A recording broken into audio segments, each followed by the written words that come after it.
शिव महापुराण की कथा कहती है, महाराज पूर्णिमा का जो चंद्र है वो विशाल का है और उस चंद्र की पूर्णता में हमारी अभिलाषाएं भी पूर्ण हो। आप आस्था चैनल के माध्यम से जितने लोग कथा सुन रहे हैं, फेसबुक यूट्यूब पर जितने कथा सुन रहे हैं और कुबेरेश्वर धाम में जितने कथा सुन रहे हैं, आप में से कितने लोग हैं जो पूर्णिमा का व्रत करते हैं? जो माताएं करती हो जरा हाथ उठाइए। पूर्णिमा का व्रत जो करती है, करते हो ना आप लोग? रखिए हाथ। अब पूर्णिमा के व्रत में आपने कई बार किताब पढ़ी होगी पूर्णिमा की, या आपने व्रत किया होगा, या पूर्णिमा का व्रत आप धारण करे होगे, तो उसमें पूजन कौन से भगवान की होती है? पूर्णिमा के व्रत में किस भगवान की पूजन होती है? तो कहा पूर्णिमा के व्रत में केले के खंभ लगाकर पूर्णिमा का जो अध्यापन होता है, पूर्णिमा की जो पूजन होती है, उस पूजन में शंकर और पार्वती की पूजन की जाती है,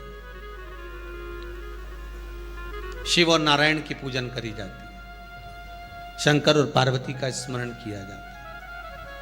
किसकी पूजन होती है? शिव पार्वती।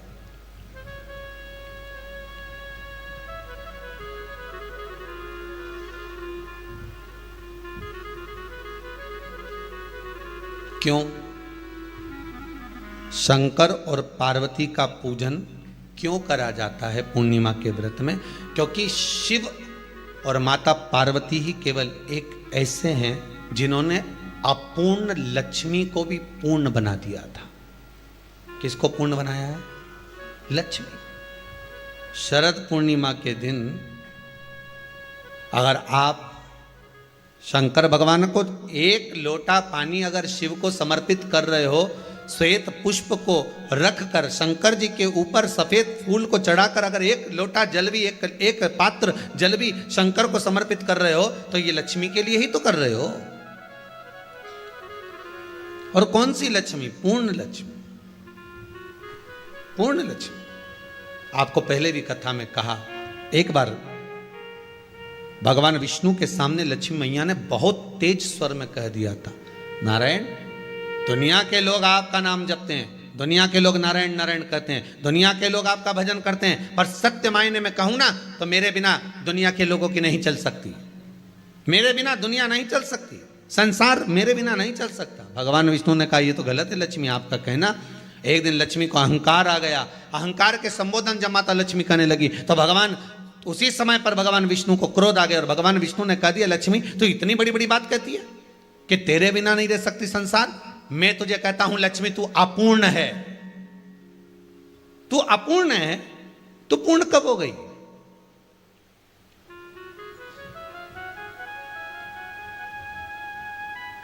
तेरी पूर्णता कहां हो गई?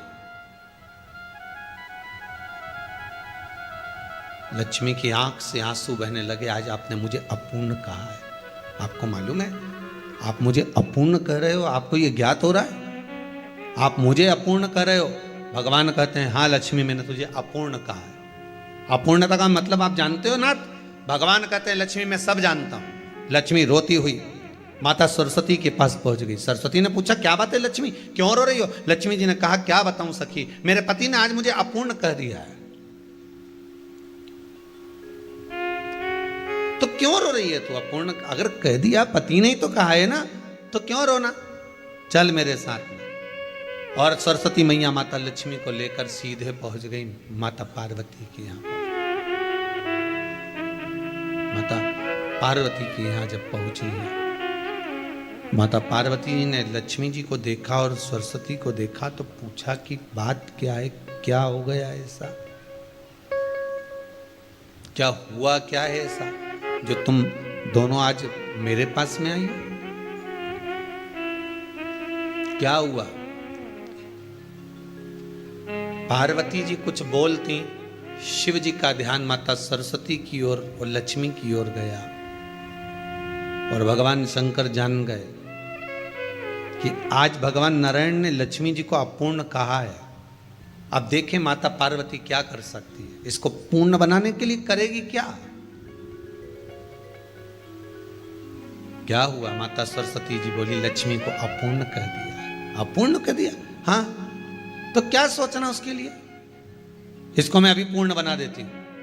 माता जगत जननी पार्वती ने गोदी में विराजमान गणेश जी को उठाया और उठाकर लक्ष्मी जी की गोद में दे दिया। ले लक्ष्मी, आज से तू पूर्ण हो गई। लक्ष्मी, आज से तू पूर्ण है। गोदी में जब तक संतान नहीं है तो नारी को लोग अपूर्ण समझते हैं, पर माता पार्वती जी ने संपूर्ण ब्रह्मांड में एक सिद्धता प्रदान कर दी कि अपने गोदी के लाल को, अपने गोदी के पुत्र को माता ने लक्ष्मी की गोद में देकर लक्ष्मी को पूर्ण बना दिया। वो दिन कौन सा था? यही शरद पूर्णिमा का दिन था। कौन सा दिन? आवाज पकड़ लो। यही शरद पूर्णिमा का दिन था। शरद पूर्णिमा का दिन लक्ष्मी को पूर्ण करने का दिन, पूर्ण करने का। केवल अमृत ही नहीं बरसता, शरद पूर्णिमा के दिन लक्ष्मी भी बरसती है। लक्ष्मी, पूर्णिमा के कितने व्रत होते हैं?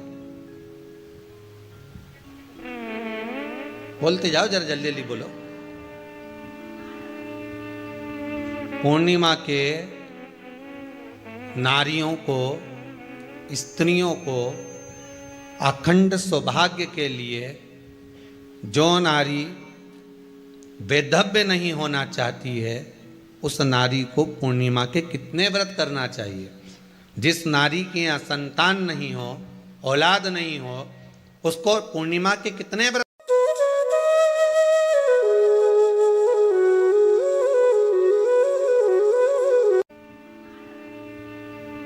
पूर्णिमा के नारियों को, स्त्रियों को अखंड सौभाग्य के लिए, जो नारी वैधव्य नहीं होना चाहती है, उस नारी को पूर्णिमा के कितने व्रत करना चाहिए? जिस नारी के यहाँ संतान नहीं हो, औलाद नहीं हो, उसको पूर्णिमा के कितने व्रत करना चाहिए? जिस नारी का पुत्र, पति बहुत बीमारी से ग्रसित हो, लग रहा हो कि ये मेरा बेटा बहुत बड़ी बीमारी में घिरा हुआ है, तो नारी को कितने व्रत करना चाहिए? स्वयं भगवान कृष्ण ने माता यशोदा को द्वापर में भी बताया है कि पूर्णिमा के 32 व्रत होते हैं। कितने व्रत होते हैं? 32।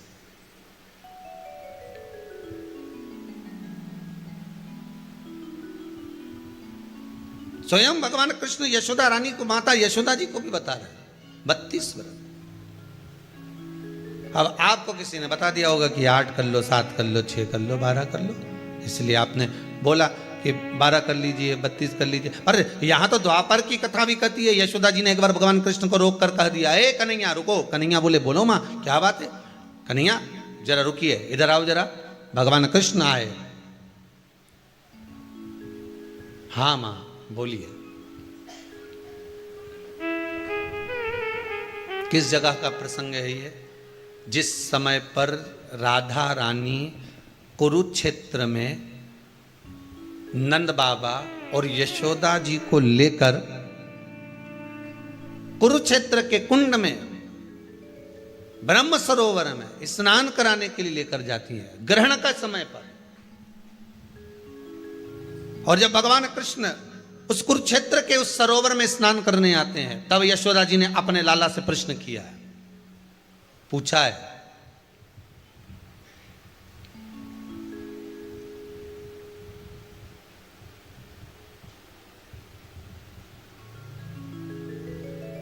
कि नारी वैधव्य होकर ना मरे।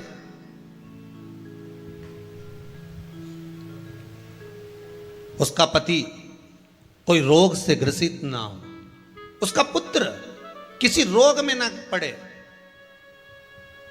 अरे भाई कितना सुंदर संवाद लिखा है। अगर किसी माता का पुत्र मान लो किसी नशे में डूबा हुआ है, कोई नशा कर रहा है और गलत नशा है, आपको लग रहा है कि ये नशे में डूबा हुआ है, आपको लग रहा है कि ये गलत जगह पर डूब गया है, आपको लग रहा है कि मदिरापान में, मांसाहार में या अधिक अधिक गांजा आदि का जो भी नशे होते हैं, जितने भी नशे, उसमें डूब चुका है। और माँ उसको समझा रही है, तू नशे में मत डूब, तू इस काम को मत कर, तू ये गलत कर्म मत कर।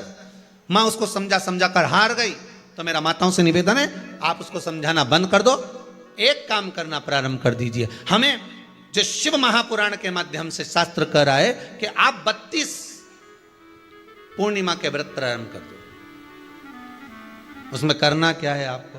केवल जिस दिन व्रत रहे, रात्रि के समय पर कोई भी मीठा, कुछ भी सामग्री आप चंद्र की रोशनी में, चंद्र को अर्घ देने के बाद, पूजन करने के बाद उसको रखो, और वही सामग्री जो नशा कर रहा है उसको पूर्णिमा के दूसरे दिन उसको खिलाओ। आप धीरे धीरे खिलाना चालू करेंगे, जिस नशे में वो डूबा हुआ उस नशे से वो छूटना प्रारंभ हो जाएगा। 2 पूर्णिमा व्रत करके तो देखो, तीसरे में तुम्हें जरूरत ही नहीं पड़े। धीरे धीरे आप रुक, वो छूटना प्रारंभ हो जाएगा।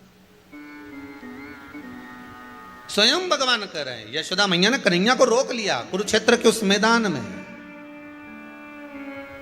और भगवान कृष्ण का दर्शन माता यशोदा जी करी। बहुत बहुत दिनों के बाद माँ को, आज माता यशोदा को लाला का दर्शन हुआ, बहुत समय के बाद, जाने के बाद, बहुत समय के